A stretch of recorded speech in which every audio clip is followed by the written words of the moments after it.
Here is a clip from Double Deuces podcast. Be sure to like, share, drop us a comment, subscribe. You can support us on Buy Me a Coffee. QR code is on the screen. Now, here's the clip. So here's one question I thought it'd be interesting to pull up. What's one piece of tennis advice you'd give to your younger self? So it's interesting you say younger self because I came to the game late. We're both 49. Earlier, younger Right. in the game then. So this would be, I've been, I played a little bit as a kid. I never really had lessons. I played in like a camp. It was a tennis camp. Right. We're kids of the 80s. It was huge in the 80s. Tennis was everywhere. So Yeah. From like 9 to 12 I played, but never anything organized. I never played a formal, just kind of with friends. When you were younger, yeah. Yeah. Right, yeah.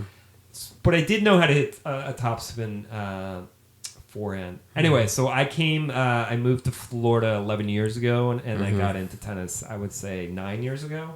Okay.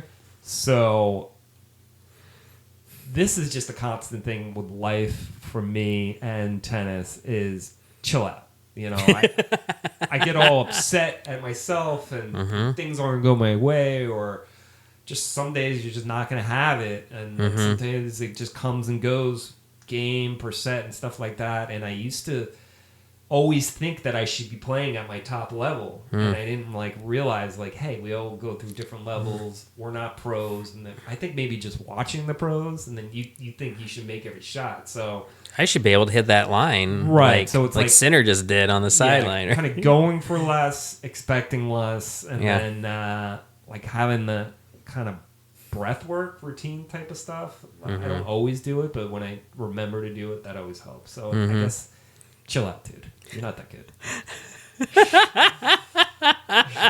Yeah. Don't take it so seriously. It's just and then it makes the other guy uncomfortable. Yeah, I remember that. I think that was the first time we played. I'm like, this guy's yelling at himself or he's yelling at me. Yeah. I've gotten better, right? Oh, absolutely. Yeah. Way better. I was terrible. You used to now it'll happen once, maybe twice, Yeah. and then I can turn it off. But I used to be really bad. I mean, you can tell with people whether they're mad at you or mad at themselves. It takes a little while, but then I realized you're mad at yourself. You can't get mad at the other player. I mean, I used to. Well, there's some this guy's people. hitting to my backhand, or this guy's moonballing. It's annoying. You're frustrated, but that's part of the game. Yeah, you're there. Unless they're cheating. Yes. If they're cheating, then that's a different thing. But tennis inherently can be a very frustrating game. But you can't get mad at someone's strategy. No. People get mad if you're drop shotting them, or you know what I mean? I don't know. You can get.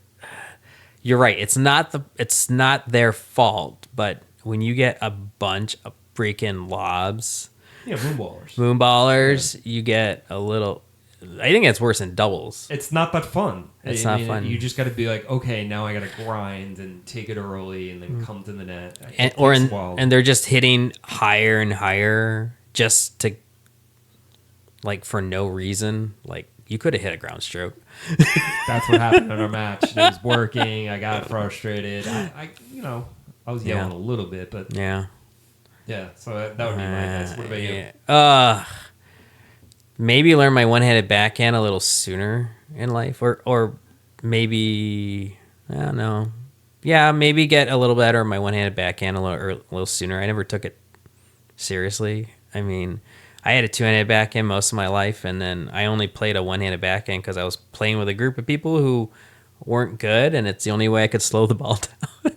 Enough for them to hit it. So, but then all of a sudden I couldn't go back. So then I had this weak one-handed backhand that was just spinning in to stay in play, or I'd slice it. So I feel better about my backhand now. It's gotten better, yeah. Yeah, I mean, I can hit it. I can hit it pretty flat down the line now, which that was a really one. I try it and I hit the doubles line, but well, if you didn't have proper instruction, you don't know the grips, you don't know the strategy, you don't know. I had some lessons. I was taught this, but I didn't know that.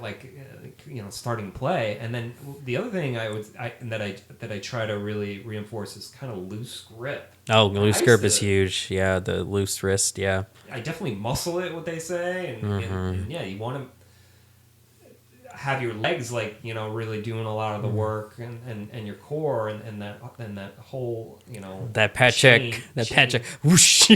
Power comes from. Okay, so don't accelerate with this, don't accelerate with this, just accelerate with.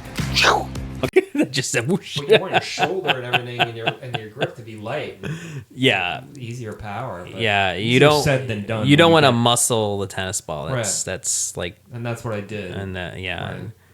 Yeah. So I guess that learning my backhand a little better, and then just not trying to force every shot. Because, I mean, Go cross court. I grew up loving like Agassi and Sampras and Michael Chang and those guys.